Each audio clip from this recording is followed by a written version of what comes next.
संविधान सभाबाट 2072 असोज 3 गते जारी भएको नेपालको संविधानले संवैधानिक उपचार सहितको हामीलाई 31 वटा मौलिक हक प्रदान गर्दछ, जुन कि भाग 3 मा उल्लेखित छन्। यो जुनसुकै सरकारी निकाय र लोकसेवाका इक्जामहरूमा महत्त्वपूर्ण छ नै। एज अ सिटिजन हामी एउटा नागरिकका हैसियतले पनि यो बुझिराख्नु अति महत्त्वपूर्ण छ। त्यसैलाई हामी बुझ्ने प्रयास गरौँ। संविधानमा उल्लेखित मौलिक हकहरू 31 वटा छन्। धारा 16 देखि 46 सम्म लिखित छन्। 16 नम्बर धारामा सम्मानपूर्वक बाँच्न पाउने हक छ सुरुमै। As a being a citizen of a sovereign country, sovereign state, we have right to live with dignity. Dignity अर्थात् सम्मानपूर्वक बाँच्न पाउने अधिकार छ हामीसँग। 17 नम्बरमा स्वतन्त्रताको हक छ। हामीले के गर्नु पाउनुपर्ने, के इच्छा छ त्यो गर्न पाउनुपर्ने स्वतन्त्रताको हक छ। साथै अरूसँग समान व्यवहार हुने गरी हामीलाई समानताको हक पनि छ। त्यसपछि सुसूचित हुने, देशका दुनियाँका सम्पूर्ण कुराहरूको बारेमा सञ्चार माध्यमबाट जानकारी पाउने अधिकार 19 नम्बरमा सञ्चारको हक सम्बन्धी व्यवस्थामा छ। 20 नम्बरमा न्याय सम्बन्धी हक छ, न्यायिक अधिकार छ हामीसँग। त्यसपछि अपराध पीडितको हक 21 नम्बरमा। 22 नम्बरमा यातना विरुद्धको हक, कसैबाट हामी यातनाबाट पीडित हुनु परेन, अपराधबाट पीडित हुनु परेन।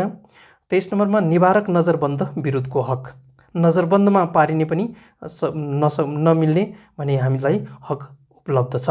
त्यसपछि छुवाछुत तथा भेदभाव विरुद्धको हक र 25 नम्बरमा छ सम्पत्तिको हक। अर्को 26 नम्बरमा छ धार्मिक स्वतन्त्रताको हक। 27 नम्बरमा सूचनाको हक। 28 नम्बरमा गोपनीयताको हक। 29 नम्बरमा शोषण विरुद्धको हक। 30 नम्बरमा स्वच्छ वातावरणको हक। यसलाई सूत्र मार्फत बुझ्ने प्रयास गरौँ भने धार्मिक सुगोलाई शोषण नगर, स्वच्छ वातावरणमा बाँच्न देऊ, हुर्कन देऊ। 26 देखि 30 नम्बरसम्मको लागि हो यो। अर्को 31 देखि 35 सम्मको एउटा क्लस्टर छुट्याएका छौँ, जसमा शिक्षा चाहिन्छ। के को? भाषाको लागि भाषाको शिक्षा चाहिन्छ, जसका कारण हामी रोजगारी पाउन सक्छौँ। रोजगारी पाउनु भनेको श्रम गर्नु हो, जसमा आम्दानी हुन्छ र श्रम गर्दा गर्दै हामीले स्वास्थ्यको पनि ख्याल राख्नुपर्छ। शिक्षादेखि स्वास्थ्यसम्मको 31 देखि 35 धारासम्म छ। जस्तैमा शिक्षा सम्बन्धी हक 31, 32मा भाषा तथा संस्कृतिको हक, 33मा रोजगारीको हक, 34मा श्रमको हक र 35मा स्वास्थ्य सम्बन्धी हक। 36 नम्बरमा खाद्य सम्बन्धी हक छ। 37मा आवास सम्बन्धी हक छ। र यी दुईटै हक प्राप्त हुने भनेको महिलाको हक, बालबालिकाको हक र दलितको हक। अर्थात् यो बुझ्ने प्रयास मात्रै हो। घाँस र बास चाहिँ महिला, बालबालिका र दलितलाई आवश्यक छ, त्यो प्रदान गर्नुपर्छ हामीले। त्यसपछि ज्येष्ठ नागरिक आउँछ।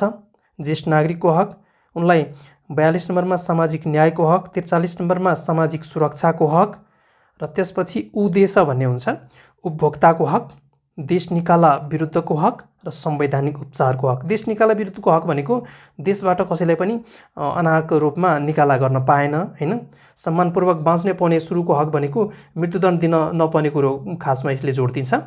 त्यसपछि लास्टमा 45 नम्बरमा देश निकाला पनि कसैले गर्न पाएन, हैन। उपभोक्ताको हक भनेको हामी एज अ कन्ज्युमर उपभोक्ताको रूपमा जब बजारमा कुनै सामान किन्न जान्छौँ, त्यहाँ कुनै प्रकारको मिश्रण मिलावट हुनु भएन, अस्वास्थ्यकर हुनु भएन, हैन। त्यसले स्वास्थ्यमा प्रतिकूल असर पार्ने खालको सामान हामीले पाइरहेछौँ भने त्यो राज्यले त्यसको विरुद्ध कानुनी कारबाही गर्नुपर्छ।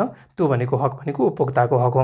र यी सम्पूर्ण जुन जति 30 वटा हक छ, यसलाई संवैधानिक इजलासमा, अदालतमा हामी च्यालेन्ज गर्न सक्छौँ सरकारलाई कि यी सम्पूर्ण 30 वटा हक हामीलाई उपलब्ध हुनुपर्छ। उपलब्ध भएनन् भने यो सरकारको दायित्व हो भनेर संवैधानिक उपचारको हक पनि अन्तिम 46 नम्बरमा हामीलाई प्राप्त छ।